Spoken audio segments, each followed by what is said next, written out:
দিনহাটায় প্রকাশিত হলেও শব্দ শারদীয় 1431।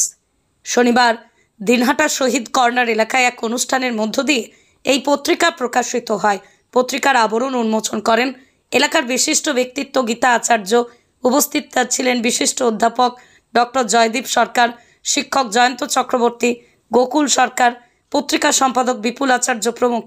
এদিনের এই অনুষ্ঠানে বক্তব্য রাখতে গিয়ে বিশিষ্ট ব্যক্তিবর্গ বলেন, বর্তমানে সমাজে যে নানা অপরাধমূলক কার্যকলাপ অপসংস্কৃতি জাঁকিয়ে বসেছে, এর থেকে সমাজকে সঠিক পথ দেখাতে পারে সুস্থ সাহিত্য সংস্কৃতি চর্চা। বাংলা সাহিত্যের ইতিহাস পর্যালোচনা করলে যে বিষয়টি বেরিয়ে আসবে তা হলো, বাংলা ভাষা সাহিত্যে যে সকল বিশিষ্ট সাহিত্যিকরা রয়েছেন তার অধিকার কোনো বড় পত্রিকায় লেখেননি। তারা সাময়িক পত্রিকাগুলিতে লিখে নির্দিষ্ট স্থানে পৌঁছে দিয়েছেন। কাজেই সাহিত্য চর্চায় লিটল ম্যাগাজিনের গুরুত্ব অপরিসীম। শব্দ দিনহাটা থেকেই প্রকাশিত একটি লিটল ম্যাগাজিন। এই পত্রিকায় ধারাবাহিকভাবে লেখক লেখিকারা সাহিত্য চর্চা করে আসছেন।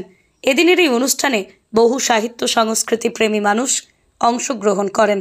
আকাশ ছোঁয়া ইটের দাম বাড়ি তৈরিতে দিচ্ছে বাধা? তবে ইট কেন, সিমেন্ট ব্লকে তৈরি করুন, খরচ হবে আধা। শাহিনা এন্টারপ্রাইজ, এখানে আধুনিক মেশিনে তৈরি করা হয় সকল প্রকার ব্লক, যা দেখতে খুবই সুন্দর ও অত্যন্ত মজবুত। সুলভ মূল্যে ব্লক পেতে দ্রুত যোগাযোগ করুন 9844468001 অথবা 8436885659। Okhrabari, Shahina enterprise, Gitaldaha road.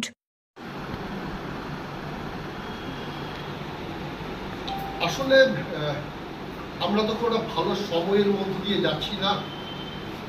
সেটা সম্পাদক পত্রিকা প্রকাশের অনুষ্ঠান যখন নির্ধারিত করেছেন তখনই তিনি বলেছেন যে সময়ের মধ্য দিয়ে আমরা যাচ্ছি সেখানে দাঁড়িয়ে খুব আড়ম্বরপূর্ণ একটি পত্রিকা প্রকাশের অনুষ্ঠান করার মনন বা মানসিকতা আমাদের মধ্যে কারণই নেই। আসলে পত্রিকার নাম শব্দ, এবং আমরা জানি যে সশব্দে বা নিঃশব্দে আমরা গোটা বাংলায় যারা সংস্কৃতি চর্চা করি তারা একটা যন্ত্রণা বহন করে চলেছি। সেই সময়ে দাঁড়িয়ে এই ছোট্ট ঘরোয়া অনাড়ম্বর অনুষ্ঠানে এই যে পত্রিকা প্রকাশ, তার যে আন্তরিকতার আয়োজন এবং সময় উপযোগী যে ভাবনা, তার জন্য বিশেষ ধন্যবাদ আমার পত্রিকা সম্পাদক। শব্দ বরাবরই উন্নত মানের পত্রিকা। জাস্ট পত্রিকাটা হাতে যখন নিলাম, এর ছাপা বাধাই, পত্রিকার যে কাগজের যে মান, এক কথায় এটা দেখলে পরেই মনে হয় যে এই পত্রিকাটি একটা নিবিড় পাঠযোগ্য।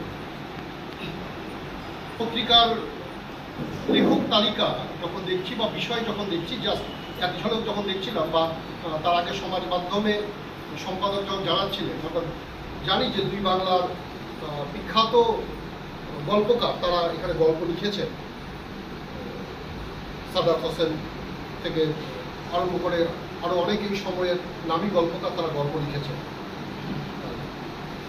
কবিতা তো আমরা দেখেছি, উত্তরের যে বিশিষ্ট কবিরা প্রায় প্রত্যেকেই এই পত্রিকায় উপস্থিত। আমি প্রবন্ধের জায়গাটা দেখছিলাম যে আমার পাশেই বসে আছেন শিক্ষক জয়ন্ত চক্রবর্তী। তিনি লিখেছেন যে লিটল ম্যাগাজিন কি আসলেই লিটল? এই যে বিতর্কের জায়গা, যে লিটল ম্যাগাজিন আসলেই লিটল কিনা, তো এই বিতর্কের জায়গা এই পত্রিকা করার চেষ্টা করেছে।